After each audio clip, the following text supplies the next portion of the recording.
নমস্কার এভরিওয়ান, পূরবী কিচেনে সবাইকে স্বাগত। আজকে আমি আমার লাউ গাছ থেকে একটি লাউ হারভেস্ট করলাম। আর এই লাউ দিয়ে মা শাশুড়িরা যেভাবে রান্না করতো গ্রাম্য স্টাইলে, ঠিক সেইভাবে আমি রান্নাটা করার চেষ্টা করেছি। আশা করি আপনাদের ভালো লাগবে। আর এই লাউয়ের ছোলাটাও আমি ফেলবো না, এটাও আমি ভাজি করে দেখাবো। তাই ভিডিওটি সম্পূর্ণ দেখার অনুরোধ করছি। প্রথমে আমি লাউটাকে ভালো করে কেটে ধুয়ে পানি ঝরিয়ে নিয়েছি। আমি একটু মোটা মোটা করে কেটেছি, কারণ লাউটা অনেক জালি ছিল। তারপর নিয়েছি শোল মাছ। মাছগুলোকে এভাবে ছোট করে টুকরো করে নিয়েছি। আপনারা চাইলে চিংড়ি মাছও ব্যবহার করতে পারেন, অথবা যে কোনো মাছ দিয়েই করা যাবে। তারপরে হলুদ লবণ দিয়ে মেখে নিয়ে মাছগুলোকে ভেজে নিতে হবে। আমি একটি ফ্রাই প্যানের মধ্যে তেল গরম করে মাছগুলোকে দিয়ে দিয়েছি। উল্টে পাল্টে 2-3 মিনিটের মতো ভেজে নিয়েছি। ভাজার পরে তেল থেকে তুলে নিয়েছি। এই প্যানের মধ্যেই আমি ভাজিটা করে নেব। এরপরে লাউগুলোকে প্রথমে আমি সিদ্ধ করে নেব। তার জন্য একটি প্যানের মধ্যে লাউগুলোকে দিয়ে দিয়েছি। এর মধ্যে দিয়েছি হাফ কাপ পানি, যেন লাউটার নিচে লেগে না যায়। তারপর দিয়েছি হাফ চা চামচ লবণ, সামান্য হলুদের গুঁড়ো, 1 চা চামচ রসুন বাটা, হাফ চা চামচ জিরে গুঁড়ো, কয়েকটি কাঁচা লঙ্কা ফালি এবং একটি পেঁয়াজ কুচি। এগুলোকে ভালো করে মিশিয়ে নিতে হবে। প্রথমে কিন্তু ভালো করে মিশিয়ে নিতে হবে, তা না হলে লাউয়ের গায়ে কালচে দাগ পড়ে যায়। ভালো করে মিশিয়ে নেবার পরে লাউটাকে ঢেকে রান্না করে নেব। কিছু সময় পরে আমি ঢাকনাটা তুলে নিয়েছি। দেখুন, লাউটা কমে অর্ধেক হয়ে গেছে আর অনেকটাই পানি ছেড়েছে। এই সময় চুলার জালটাকে মিডিয়ামে রেখে রান্নাটা করে নিতে হবে। তারপরে আমি নেড়েচেড়ে আবারও ঢেকে দিয়েছি। কিছু সময় পরে আমি ঢাকনাটা তুলে নিয়েছি। দেখুন, লাউটা অনেকটাই সিদ্ধ হয়ে গেছে। এই পর্যায়ে ভেজে রাখা মাছগুলি এই লাউয়ের মধ্যে দিয়ে দিয়েছি। তারপরে নেড়েচেড়ে আবার ঢেকে দিয়েছি। কয়েক মিনিট পরে ঢাকনাটা তুলে নিয়েছি। আর দেখুন, লাউটা কিন্তু সম্পূর্ণ সেদ্ধ হয়ে গেছে।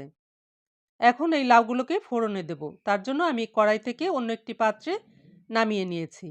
আর এদিকে ভাতগুলো ফুটে গেছে। এই গরম গরম ভাতে লাউ তরকারিটা ভীষণ মজা লাগে। লাউটাকে নামিয়ে আমি কড়াইটাকে পরিষ্কার করে এই কড়াইয়ের মধ্যে দিয়েছি 1 টেবিল চামচ সয়াবিন তেল। তেলটা গরম হলে এর মধ্যে দিয়েছি হাফ টিস্পুন রাঁধুনি। আপনারা জিরেও ব্যবহার করতে পারেন, তবে আগে মা শাশুড়িরা এই রাঁধুনিটাই ব্যবহার করত। কয়েক সেকেন্ড নেড়ে চেড়ে যখন সুন্দর একটি ফ্লেভার আসবে, তখন এই লাউগুলো দিয়ে দিতে হবে। আর খেয়াল রাখতে হবে যেন মশলাটা পুড়ে না যায়। যখন সুন্দর একটি ফ্লেভার আসবে, তখন লাউগুলোকে এর মধ্যে ঢেলে দিতে হবে। তারপরে ঘন ঘন নেড়ে চেড়ে দিতে হবে। আর লাউটাকে একটু ভেঙে ভেঙে দিতে হবে। একটু মাখো মাখো হলেই বেশ খানিকটা ধনেপাতা কুচি দিয়ে নেড়ে চেড়ে চুলার জালটাকে বন্ধ করে নামিয়ে পরিবেশন করে নিতে হবে।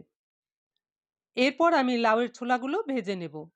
আমি আগে থেকেই লাউয়ের ছোলা, গাজর এবং আলু কুচি কুচি করে কেটে হলুদ লবণ দিয়ে হাফ সিদ্ধ করে রেখেছি।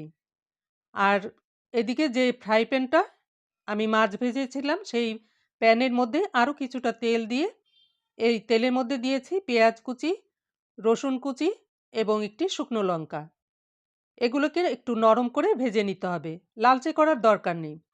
ঠিক এভাবে ভেজে নিয়ে এর মধ্যে এখন সেদ্ধ করা লাউয়ের ছোলাগুলি দিয়ে দেব। আর দিয়েছি মটরশুঁটি। এই ভাজিটা খেতে এত মজার, আপনাদের কাছে যদি চিংড়ি মাছ থাকে তাহলে তো আরোই মজা হয়। আমার কাছে চিংড়ি মাছ ছিল না, তাই আমি এখানে 1 চা চামচ বাটার দিয়েছি। আপনারা ঘিও দিতে পারেন। আর দিয়েছি ধনেপাতা কুচি। এরপর নেড়েচেড়ে কয়েক মিনিট ভেজে নেব। একটু লালচে লালচে রং ধরলেই ভাজিটাকে নামিয়ে নিতে হবে। লাউয়ের ছোলা না ফেলে দিয়ে এভাবে একবার ভাজি করে খেয়ে দেখবেন। যারা খেয়েছেন তারা তো জানেনই, আর যারা না খেয়েছেন তারা অবশ্যই একবার হলেও ট্রাই করবেন। আমার রান্নাগুলি হয়ে গেছে। দেখলেন তো কত সহজ আর কত লোভনীয় লাগছে দেখতে। এখন আমি গরম ভাতের সঙ্গে পরিবেশন করে খেয়ে আপনাদের বলছি কেমন হয়েছে। প্রথমেই আমি ভাজিটাকে নিয়ে নিলাম। এর সঙ্গে একটি কাঁচা লঙ্কা না হলে তো জমবেই না। তারপরে নিয়েছি লাউ।